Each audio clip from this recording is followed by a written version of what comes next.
Hello बच्चों, welcome to Sunil academy. और आज की इस वीडियो में हम पढ़ेंगे केमिस्ट्री का एक और इम्पोर्टेंट टॉपिक जिसका नाम है कोलाइडल सॉल्यूशन, जो एग्जाम के लिए बड़ी इंपॉर्टेंट है और इस पे से क्वेश्चन जरूर पूछा जाता है। तो चलिए बेटा, इसको स्टार्ट करने से पहले एक छोटा सा कंसेप्ट समझेंगे हम, डिस्पर्स्ड फेज और डिस्पर्शन मीडियम क्या होता है। अभी तक हमने पढ़ा था बेटा सल्यूट और सॉल्वेंट। सल्यूट क्या होता है? जिसकी क्वांटिटी कम होती है, और सॉल्वेंट क्या होता है? जिसकी क्वांटिटी ज्यादा होती है। अब पढ़ेंगे डिस्पर्स्ड फेज और dispersion medium. Dispersed phase solute की तरह होता है और डिस्पर्शन मीडियम जो होता है वो आपका सॉल्वेंट होता है। जब हम कोलाइडल सोल्यूशन की बात करते हैं बेटा, तो उसमें सल्यूट और सॉल्वेंट की बात नहीं की जाती। सॉल्यूट को डिस्पर्स्ड फेस बोला जाता है और सॉल्वेंट को डिस्पर्शन मीडियम। ठीक है, क्लियर है ये? अगर ये क्लियर है तो फिर चलिए स्टार्ट करते हैं आज की वीडियो। सबसे पहले कोलाइडल सॉल्यूशन समझते हैं क्या होता है। It is a heterogeneous mixture. तो पहला वर्ड यहाँ पे यूज होगा वो क्या होगा बेटा? Heterogeneous mixture. एक एक वर्ड का जो मतलब है आपको पता होना चाहिए। हेटेरोजेनियस मिक्सचर क्या होता है? वो मिक्सचर जो आपको, जिसमें क्या होता है, आपका सॉल्यूट और सॉल्वेंट आपको अलग अलग दिखते हैं, उसको हम कहते हैं हेटेरोजेनियस मिक्सचर, जिसमें वो मिक्स नहीं होते। जैसे चीनी पानी में घोल दो तो आपको चीनी जो है वो अलग नहीं दिखती, वो पानी ही दिखेगा आपको, है ना। इसको बोलते हैं होमोजेनियस। लेकिन अगर रेत आप पानी में फेंक दो तो रेत अलग दिखती है और पानी अलग दिखता है। इसको बोलते हैं हेटेरोजेनियस मिक्सचर। तो सबसे पहले ये हेटेरोजेनियस मिक्सचर होता है। और इसमें क्या होता है? Particle of dispersed phase remain suspended through out the solution. इसमें जो आपके सल्यूट के पार्टिकल हैं वो सस्पेंडेड रहते हैं, मतलब तैरते ही रहते हैं, इधर उधर भागते रहेंगे पूरी सोल्यूशन के अंदर। ठीक है, ये इसकी डेफिनेशन थी। आगे चलते हैं बेटा, इसकी प्रॉपर्टीज बड़ी इंपॉर्टेंट है ये। तो सबसे पहले प्रॉपर्टी यही रहेगी, it is a heterogeneous mixture.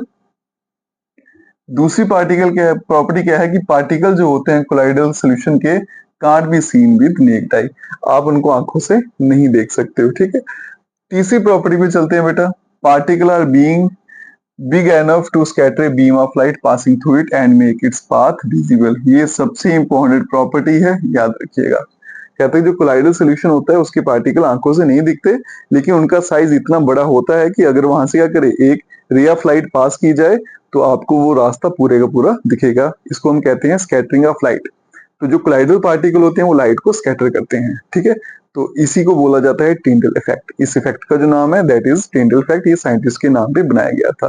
तो जब आप क्या करते हो, बीम ऑफ लाइट को कोलाइडल सॉल्यूशन से पास करते हो, तो पार्टिकल जो होते हैं आपके कोलाइडल के वो क्या करते हैं, इस लाइट को स्कैटर करते हैं और आपको लाइट का पूरा रास्ता दिखता है। और इस इफेक्ट को टिंडल इफेक्ट बोलते हैं। एग्जाम में पूछा भी जाता है। तो चलिए बच्चों, अब इसकी फोर्थ प्रॉपर्टी पे चलते हैं। फोर्थ प्रॉपर्टी कहती है particles do not settle down when left undisturbed. अगर आप क्या करते हो, कोलाइडल सॉल्यूशन को ऐसे छोड़ देते हो, उसको हिलाते नहीं हो, तो पार्टिकल जो रहेंगे आपके वो नीचे कभी नहीं बैठेंगे। तो कोलाइडल सॉल्यूशन की एक प्रॉपर्टी है कि उसके पार्टिकल जो होते हैं वो बॉटम पे कभी नहीं बैठते हैं, ऊपर ही सस्पेंडेड रहते हैं। इसी को बोला जाता है कि, इसलिए इसको बोला जाता है कि ये कोलाइडल सॉल्यूशन जो होती है वो स्टेबल होती है। नेक्स्ट प्रॉपर्टी है particles can't be separated from the mixture by the process of filtration. आप कोलाइडल जो सॉल्यूशन है उनके पार्टिकल जो है आप उनको फिल्ट्रेशन के प्रोसेस से अलग अलग नहीं कर सकते हो। अगर आप उनको अलग करना चाहते हो तो उसके लिए एक स्पेशल मेथड यूज होता है जिसको बोला जाता है सेंट्रीफ्यूगेशन। ठीक है, ये भी याद रखिएगा, कभी कभी पूछ लेते हैं। और ये सबसे इंपॉर्टेंट टेबल, इसको याद करना बड़ा जरूरी है। इसमें 1 मार्क्स में क्वेश्चन पूछा जाता है। क्या पूछा जाता है बेटा? अगर आपका डिस्पर्स्ड फेज और डिस्पर्शन मीडियम, मान लीजिए सल्यूट है जो कम क्वांटिटी में और ये सॉल्वेंट है ज्यादा क्वांटिटी में होता है। ठीक है, अगर आपका सल्यूट लिक्विड है और मीडियम जिसको हम बोलेंगे सॉल्वेंट गैस है, तो उस टाइप के कोलाइडल सॉल्यूशन को एरोजोल बोला जाता है। और उसकी एग्जांपल क्या है? Fog, cloud, mist. इसी तरह से सॉलिड इनटू गैस होगा तो इसको भी एरोजोल बोला जाएगा। फिर गैस इंटू लिक्विड होगा तो बेटा उसको क्या बोला जाता है? फोम, जैसे शेविंग क्रीम होगी। फिर लिक्विड इंटू लिक्विड, उसको इमल्शन बोलेंगे, जैसे आपका मिल्क या face cream. Solid into liquid होगा तो इसको सोल बोला जाता है, ये ज्यादा पूछा जाता है, जैसे मिल्क ऑफ मैग्नीशिया और मर्ड। गैस इंटू सॉलिड हो उसको भी फोम बोला जाता है बेटा। और फिर लिक्विड इंटू सॉलिड होगा तो उसको जेल बोला जाता है। और फिर सॉलिड इंटू सॉलिड हो तो उसको सॉलिड सोल बोला जाता है, जैसे कि जेमस्टोन और मिल्की ग्लास।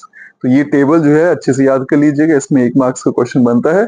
बाकी वीडियो को जैसे शेयर करिएगा, चैनल को लाइक, सब्सक्राइब, शेयर, कमेंट जरूर करिएगा। Best of luck.